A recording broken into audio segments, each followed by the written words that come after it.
Votre préoccupation, elle est légitime. Elle a toujours été celle du gouvernement qui, de tout temps, a considéré que cette activité ne saurait durer éternellement en la forme que nous lui connaissons.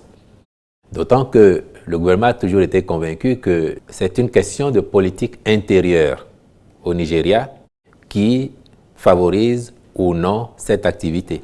Et nous avons vu, par exemple, avec l'avènement d'un nouveau président, que la politique du Nigeria en la matière a changé. Cela impacte aussi cette activité chez nous.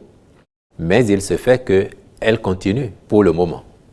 Sauf que ce gouvernement avait déjà pris la mesure de la situation depuis quelques années, à telle enseigne que depuis au moins 2 ans, je peux vous le dire, des séances de travail sérieuses ont eu lieu.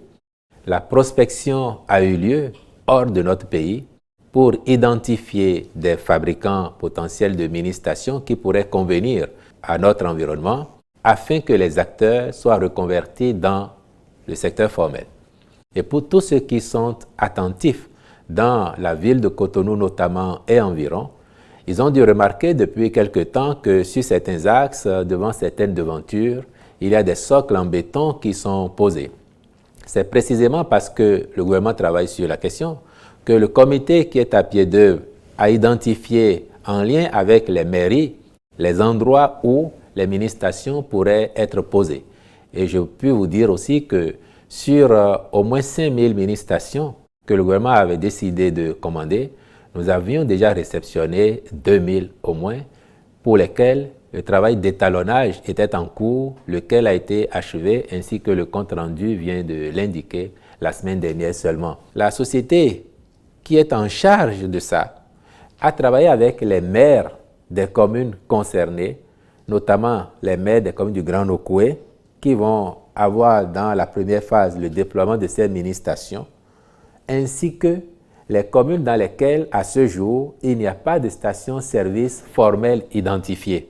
Donc, cette conjoncture malheureuse qui fait que nous avons perdu des concitoyens, mais aussi nos voisins de l'Est en ont perdu, et je m'incline à nouveau devant leur mémoire.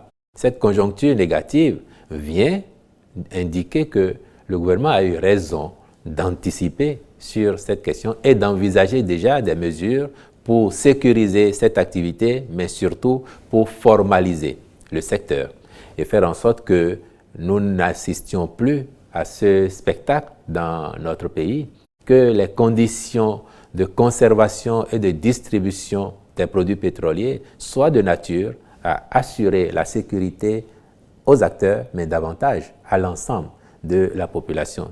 Depuis ce samedi, l'équipe gouvernementale en charge de la question a multiplié les rencontres avec les acteurs pour s'entendre avec eux définitivement sur la nécessité, je dirais l'impératif de passer à la formalisation, de réorganiser le circuit de la distribution afin que, encore une fois, cela ne se produise plus. Et pour le point qui a été fait au gouvernement, ces acteurs sont aujourd'hui assez bien disposés à accompagner cette dynamique de formalisation et de sécurisation de l'activité de distribution de produits pétroliers.